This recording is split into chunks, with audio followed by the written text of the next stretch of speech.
Good evening, YouTube. How are you? I've been on here before, but I haven't been on here for a while. I want to give you another message regarding the end time. This is about the parable of the fig tree and the pre-trib rapture. The first thing the saints have to understand is the pre-trib rapture is not scriptural. The second thing I want to discuss is why, one of the reasons why, it can't be scriptural. And the reason, it's a simple one, and it's around the parable of the fig tree. And I want to read you some verses from Matthew 24, and I'm going to start with verse 31. And he shall send his angels with a great sound of a trumpet, and they shall gather together his elect from the four winds, from one end of heaven to the other. The next verse, verse 32, it says, Now learn a parable of the fig tree. When his branch is yet tender, and putteth forth leaves, ye know that summer is nigh. So likewise ye, when ye shall see these things, all these things, know that it is near, even at the doors. Let me repeat 33 again. So likewise ye, when ye shall see all these things, know that it is near, even at the doors. Verily I say unto you, this is verse 34, this generation shall not pass till all these things be fulfilled. Now, Jesus had just gotten through telling the disciples, this is his Olivet Discourse where he goes into details about the end time. He had just gotten through telling the disciples about his return, starting in verse 29, which says, Immediately after the tribulation of those days shall the sun be darkened, and the moon shall not give her light, and the stars shall fall from heaven, and the powers of the heavens shall be shaken. And then shall appear the sign of the Son of Man in heaven, and then shall all the tribes of the earth mourn. And they shall see the Son of Man coming in the clouds of heaven with power and great glory, and he shall send his angels with a great sound of a trumpet, and they shall gather together his elect from the four winds, from one end of heaven to the other. Now that's the rapture. And that happens immediately after the tribulation. It's very clear in Scripture. I don't know why people have this secret rapture idea that nobody knows about, and you never know when. Well, it could happen, and I've heard for years, well, it could happen any minute, it could happen any minute. You always have to be ready. It could happen for you any minute. Jesus could come for you today. He's not coming for everybody today because he told you when he was coming. Immediately after the tribulation. We haven't had the tribulation yet. He's not coming for everybody until immediately after the tribulation. Okay, it's really hard to dispute that statement. But there are those that say, well, that's his second coming and not the rapture. However, if you understand the parable of a fig tree, you also understand that his coming isn't this big secret that everybody, well, you can't know, no one can know. Well, and they're right.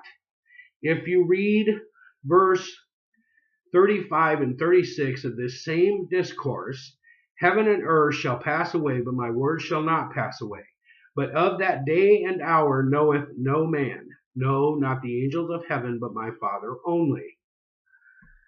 Okay, so he's correct, or they're correct. Of course he's correct. When they say no man knows the day,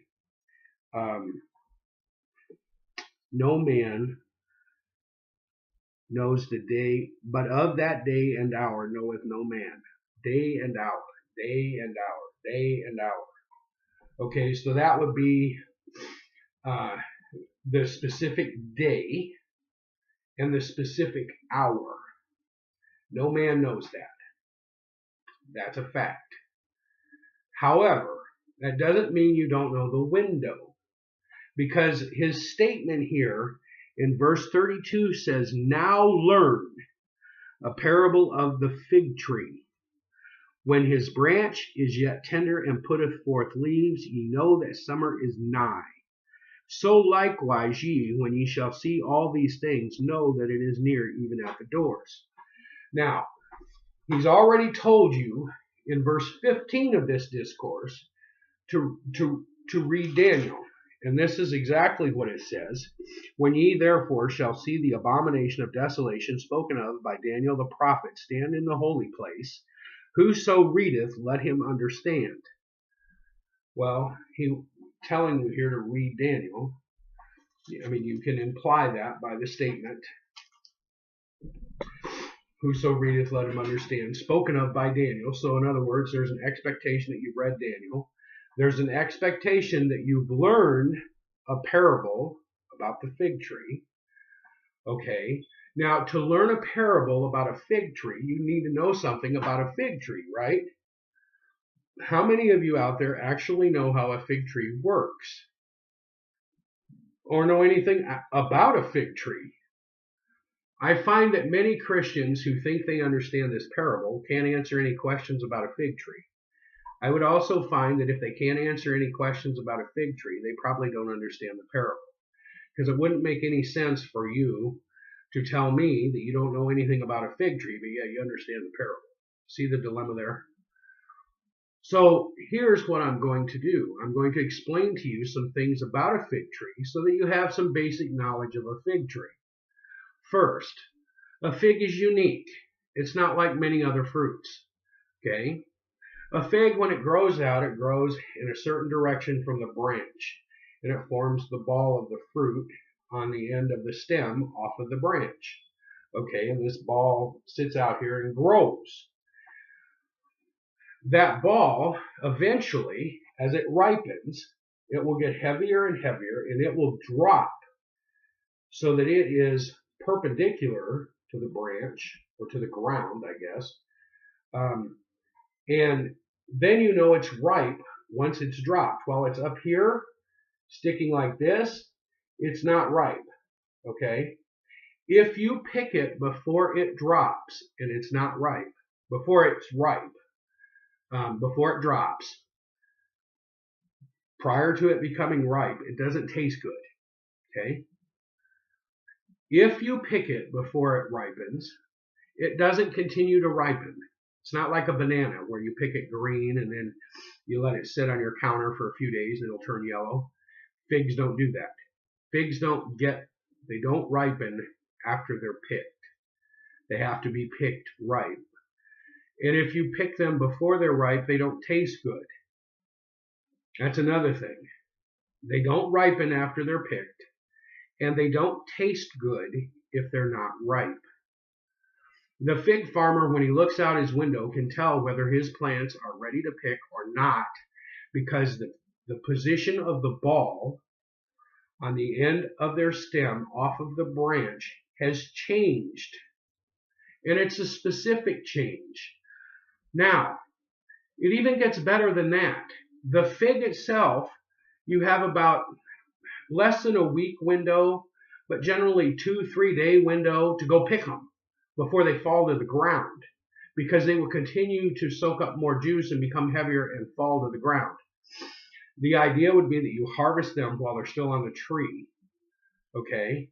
That's when they're best, and they've dropped, and you've got about a 2 or 3 day window to do that, okay? So if you understand a fig tree, you understand that when it turns ripe, when you see the figs drop, you have about 3 days to go get them. Interesting, isn't it? It narrows your window down to a specific time frame.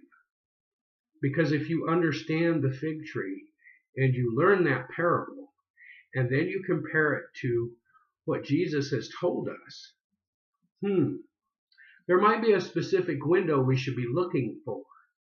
And as time moves forward through these times, and things become more and more clear about how these things are developing and what is developing and when they develop, we'll be able to narrow it down pretty close to a specific window. You know, because 42 months is a specific amount of time. 70 weeks is a specific amount of time. And remember, we're told to watch. You're to be watching. That's faith. When you're outside or wherever you are and you're watching because you know he could come any minute. There's lots of parables about that. The good and evil servant, the virgins, about about this time and about being prepared and being ready for it and understanding that, the good and evil servant, for example, that talks about a servant who basically gave up their faith, that while the good servant continued knowing that it wasn't yet time for their master to arrive, or not concerned that the master was late, that's for sure. Now, a pre-trib believer, if some of these other things begin to happen and they haven't been taken out, they might lose their faith. That's a big deal. And part of that's because of the lack of knowledge, because they don't understand, because they've been deceived by this doctrine that there's some form of escape for them, that they won't have to endure anything. And that's simply not scriptural. We will have to endure things. And it changes your perspective on how and what the expectation, I guess, how we worship the Lord, and our reverence for him, and the fact that we're going to have to depend on him to carry us through this time, not get us out of it. There's a big difference in how you approach that spiritually. Because you understand that there's an expectation for you to endure, and that your faith will be tried and tested. There's no trying and testing if you just get out. But what is that? And that doesn't seem like it fits the pattern of the saints that lived before us. The trials and the testing that they all went through, whether it would be Moses or Joseph or the apostles, Paul and Peter and the other ones that went through lots of trials and testing. And the Christians, right now in our world who are going through trial and testing, who aren't in America. We haven't went through some of the things that they are going through right now. Understand this parable. This was a directive. Now learn, or an instruction for you to learn this. It's very important for your understanding. And you shouldn't be deceived by a pre-tribulation rapture concept if you understand this parable, because it's not supposed to be a surprise.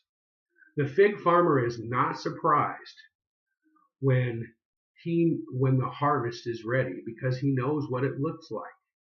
He knows exactly what it looks like, and he knows how long he's got to go get those fruits. He knows when they're ready. I mean, he can time it out, before that even. I mean, he's got a general idea of when to start looking at those plants to see if they've dropped. And then he knows, once he sees that they've dropped, that he's got a few days to go get them. That's the same for us. When it has dropped, we know that we only have a few days and he's going to come get us. That's my point. But you have to understand the parable. And you have to understand what it means. The Lord is good. And this whole idea of, you're supposed to wander around clueless for, years, wondering, that's not very enlightened. That doesn't seem like, when these other prophets in the past have spoken of things, they weren't speaking in this, sometime, they weren't like that. They were definite. They knew things. They were in tune. They were enlightened. And we're supposed to be enlightened, not sitting around, fumbling around, wondering what's happening next. If we walk in the light, we're not supposed to be. This whole, it's going to come upon the world as a thief. That's not for us. That's for the lost. That's for the people not in the light. They're going to be shocked. We're not supposed to be. We're supposed to be watching. Faith. understanding, knowledge, study, and knowing. Because if you're standing out there watching, not surprised, after you have endured, you're giving a lot of glory to God because you've believed him. You've taken his word and you've understood it. Be blessed. Study.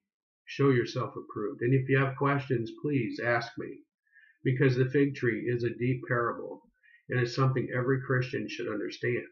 And it will solve your problem with which rapture concept to abide in. And the correct one is he's coming immediately after the tribulation.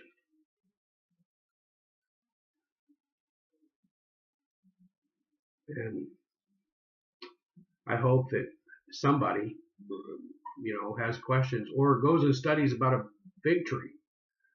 Good luck and be blessed.